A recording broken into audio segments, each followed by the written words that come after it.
Hi, my name's Carlos. I'm the Accidental Chef, and welcome to the Accidental Chef Cooking School. We're so glad you're here today. We're going to make two exciting things. We're going to make one of our house favorites, the Italian wedding soup, and we're going to make our stuffed little tarts with spinach and artichoke, a big favorite of all my party goers. So I'm going to start with some butter. Oh, I'd say about a stick. Okay, there we go. We always like to use ironclad stainless cookware here. Gives a good solid bottom, and it also keeps the skillet from warping. You know, I hate putting butter in the middle of a skillet and it runs off to the side. We're going to use some nice artichoke hearts. These are some ones, and I'm just going to chop them real quickly with my slap chopper. Slap chopper. It's fun because you're going to watch me slap it, and it's just going to puree it. There we go. Is that fun? Every time the chopper goes up, the blades turn about a quarter turn, and that's why they mince so well. I love a good mincer. How about you, huh? A good mincer. There we go. There we are. All right. We got our butter melting there. Bring my heat up under there. Now over here, I have my chicken stock that I prepared myself. I used a whole chicken, and in fact, I have some more on the stove right here. I've got a big stock pot with a whole chicken in there, 2 onions, some bay leaf, and salt and pepper, and some celery top. Let that cook a couple hours, and then strained it into here. So I've got that coming up to temp, like that. And I got a little water right there. I'm going to cook my pasta in. There we go. And like that. Okay. This is a very easy process. It takes a little bit of butter and a little bit of flour. Good rule of thumb, a stick of butter, about a quarter of a cup of flour. And I've got that like that. I've got a great little whisk. Let me get that out. That's always fun to play with. That's going to allow me to really get my flour and my butter together. See, it's got a nice flat, so it gets right over the bottom of the pan. It's great for when you're making a roux. Basically, I'm making a roux here, but I'm using butter instead of oil. I'm not going to bring it up if hot, and of course, I'm not going to brown it. All right. I've got my butter and flour all combined. Give that a little minute to heat up. Add a little coarse kosher salt to it. A little cayenne pepper, and then I'm going to slowly begin to add some white wine to it. So I get it to kind of thicken. See, that wine just mixes with it and gives it a marvelous sauce. There we go. Oh yeah, I'm liking that. All right, expand that as much as I want. A little bit more wine. There we go. Okay, we got that thickening like that. That's a good little thing. All right. Then I'm going to add my artichokes to that. Love this chopping board. Just kind of pushes it all down in there. Fun, fun, fun. Combine that with my artichokes. Very easy. Very easy. I'm going to add a little nutmeg. I always use a little nutmeg whenever I'm making a cream sauce or a cheese sauce, because the nutmeg has a chemical reaction with the lactose in the milk or cream or butter or cheese, and it really makes it very nice. Okay? All right, leave that a minute. Now, in my wedding soup, it's a very simple soup. You take the stock, and I have these little meatballs here that I made from Italian sausage. The recipe tells you how to make meatballs, but I've just been using this Italian sausage, and it's really wonderful. Some Italian sausage products you get at the grocer come already in bulk, but I just took these out of the casing and made little walnut-sized meatballs. Bring my stock up a little more. There we go. Putting them in there raw. They do much better raw because they have the hot liquid seizes the meatball, so it holds in all that wonderful flavor. It's a mixture of beef and pork together, and a fennel seed. It's the fennel seed that makes it Italian sausage. And if you like, before you make them into balls, you can, while they're in bulk, you can add more fennel, more flavor, more seasoning, spice them up a little. You can really control them, maybe add a little more Romano cheese to achieve the flavor that you're looking for. So we're gonna put those in there and just let that come to a boil there. Very nice. And then I'm gonna add my frozen spinach to my artichokes for my artichoke and spinach tarts. Very easy, okay? This wasn't thawed. You could thaw it if you want, but it'll thaw pretty quickly and cook inside of here, inside of the hot artichoke mixture. It's a very, very easy, simple recipe. When I first started catering, I always needed some appetizers for my parties, so I came up with this along with my bruschetta and campanata and some other things that we like to make here at the cooking school. All right, add a little bit more white wine there just to kind of give it, you know, when you're making these sauces, you just kind of have to feel it, and it just feels a little thick. So I'm gonna just move that around like that. Try to keep it off my range. My KitchenAid range for our sponsors. You know, if you want any information about these recipes or any recipes you see on our cooking show, visit our blog, accidentalcookingblog.com. Register there, and then we can start a conversation about cooking and everything food, because we love to talk about food and we love to cook here at the cooking school. So let's check in on our meatballs. They seem to be doing very, very nicely and boiling up there. So we've got that smooth. It looks like this is getting hot again, so that means that all the spinach has got kind of warmed up. I'm going to take some Swiss cheese here that I've got kind of cubed up. I'm just going to take my knife and cut them up just a little bit more. You can shred this if you want, or you can just do it. Or if you find at your market, you might be able to buy it shredded. But it's just I'm just doing this to aid in the melting of the cheese. Okay, it's about a 4-ounce block of Swiss cheese. Probably a cup of shredded. All right, put that in there. I love this chopping board. It's a lot of fun. Check your local culinary store and see if you can find one. There we go. Just stir that in and let that cheese melt. Once that cheese is melted, then we're going to put them in these nice little phyllo cups. And then we're going to bake them in a hot oven for about 5 or 6 minutes, all right? I've got my tubular pasta here. This is Dantellini pasta. It's a very small little tubular pasta.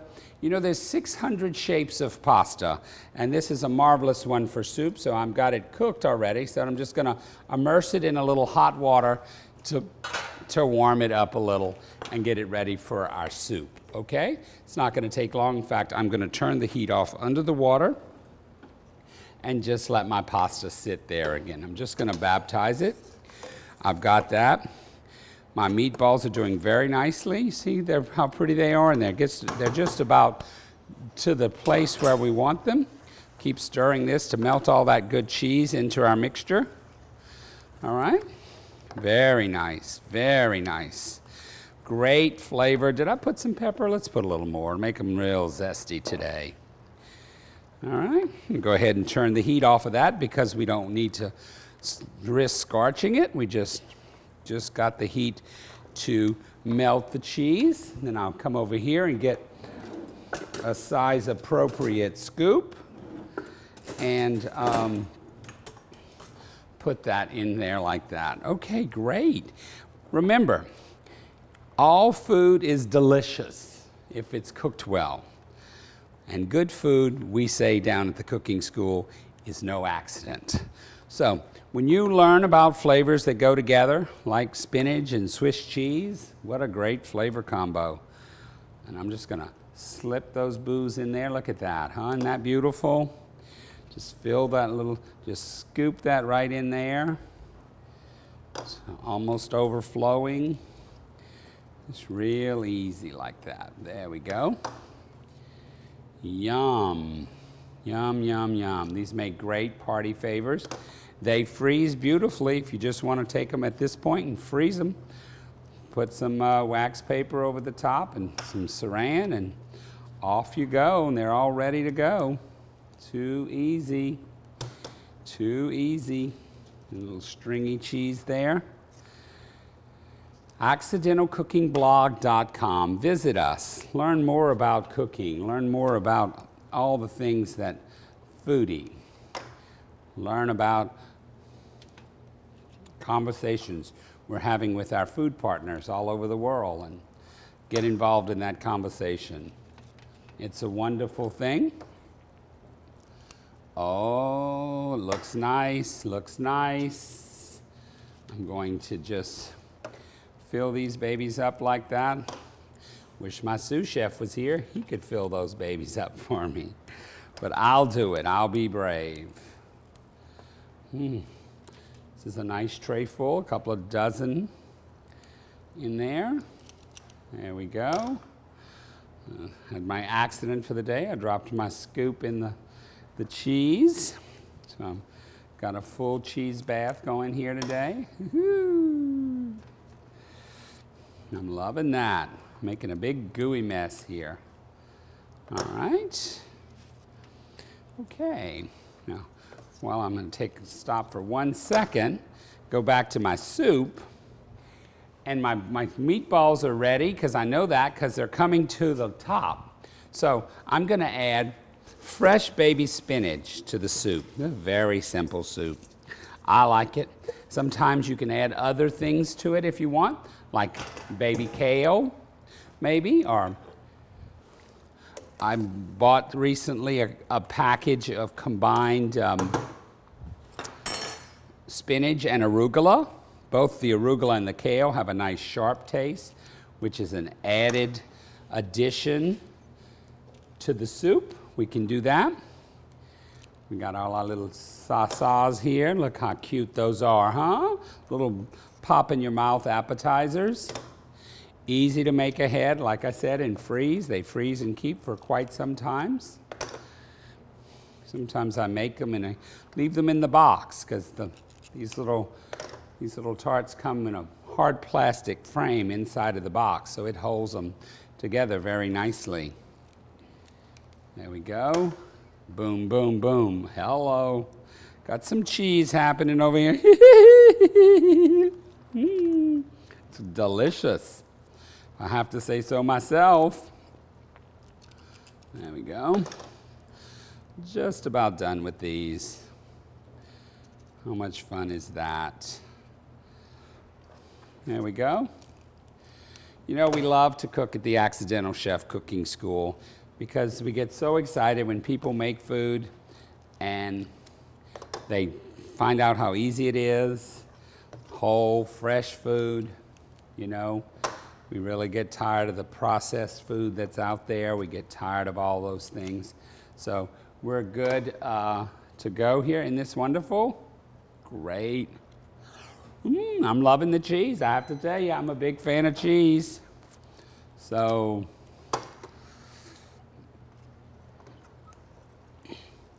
get that in there.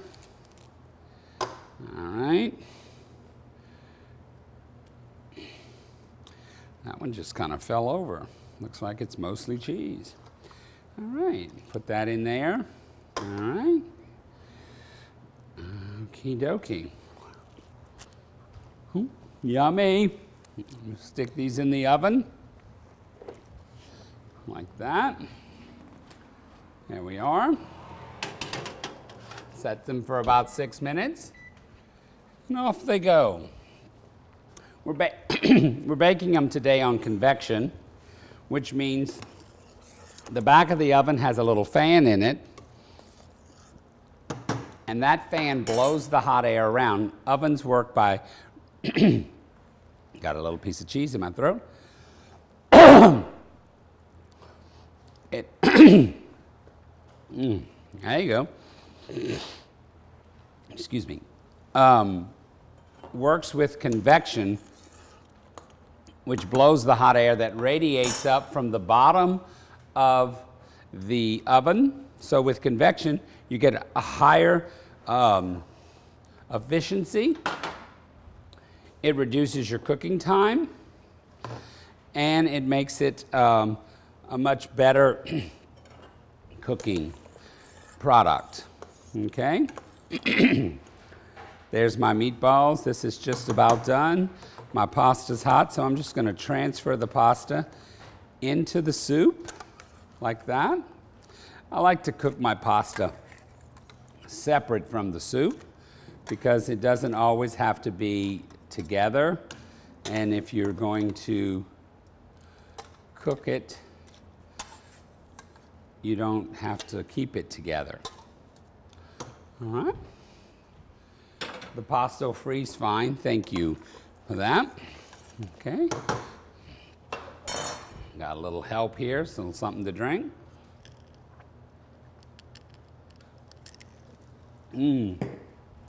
Marvelous sweet tea. If you like sweet tea, here's a recipe for it. You take a gallon of water, and then you pour off about a quart of water, and you put 3 large bags, iced tea bags, and bring that to a boil. And then turn it off, let it sit for a minute, pull the bags out, then add a cup of sugar to the hot tea mixture, dissolve the sugar, and then pour it back into the gallon, and it makes a really good, easy glass of tea. So we have our wedding soup. Let's get us a bowl and see how beautiful this can be. Now the wedding soup is a marvelous soup. It's very simple, very easy to eat. I'm going to use this really fun ladle that I have. See, it's got some holes in it, so I can pull up my meatballs and just sort of separate them a little to see what I've got. See, and drain off the liquid, then put that in my bowl first to make sure I've got a nice selection. And then I can use it through the holes and I only get the broth. All right? See that? Just the broth. So I can control. It's really good when you have soup with meat in it and that sort of thing, and you want to control that. Now the secret to this soup, I have to tell you, is that you always want to put really good cheese on the top. And today I've got this really nice Pecorino Romano. Pecorino is a wonderful cheese. It's made with sheep's milk. And you just want to put as much cheese. You know, my only rule of cooking is that you can never have too much Romano cheese. So I'm just going to almost overdo it here. I guess don't think that I can. I'm just going to keep, these plain graters are really wonderful. All right, there we go, a lovely bowl of soup. And in just a moment, our little tarts will be out of the oven. We get a little plate for them. And we'll have those along with our soup. But when you come to the Accidental Cooking School, you'll learn things. You learn exciting things. But when you visit our website, accidentalcookingblog.com, you not only learn things, but you experience other things through other people's experience, not only here at the cooking school, but all over the country and really all over the world. We have people in our dialogues and our chats from all over that are enjoying our food and talking about food and doing different things that they do in different places so that we have a nice, great, well, you know, global conversation. Got to put some more cheese on there. I just love that cheese. So we can always enjoy the food. When I first started to cook, I thought about my grandmother. My Sicilian grandmother taught me to cook a lot of things. And when I started to form my own recipes and cook for other people later in my life, and I just tried to study what it was with her cooking that made it so special. Well, one of the things I realized is that my family is now in its 5th generation of the grocery business. So my grandmother, who was the second generation of the grocery business, would take whatever was, we would say today, at date, but from whatever produce was spoiling, and she would use whatever piece that was still good, and that half of it or whatever, and she would make that. So a lot of her cooking was sautéed, you know, and cooked down. Those tomatoes were cooked down. The eggplant was smothered. All the vegetables were really smothered. You really didn't have a big grilled presentation or fresh like we do now, because a lot of that stuff was already spoiling and needed to be cooked right away. She took whole tomatoes and made her own tomato paste. She took whole tomatoes and she made tomato puree. And she would do all those different things from scratch and then can them when they, you know, needed them.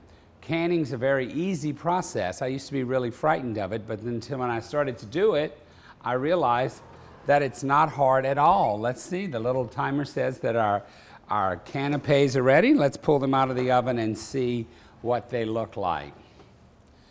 All right, looking very nice, very nice, very nice. Look at that. Isn't that beautiful? What happens with the tart itself gets a little brown on the edge, so we're able to have add a little more crunch to the to it. We'll serve up a little thing. Serve up a couple of those for you.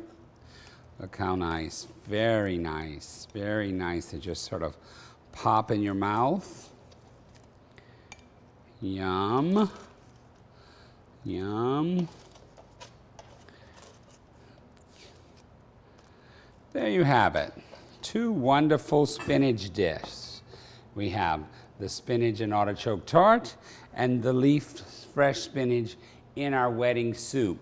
They both are delicious. They're both easy to prepare, and we hope that you will visit our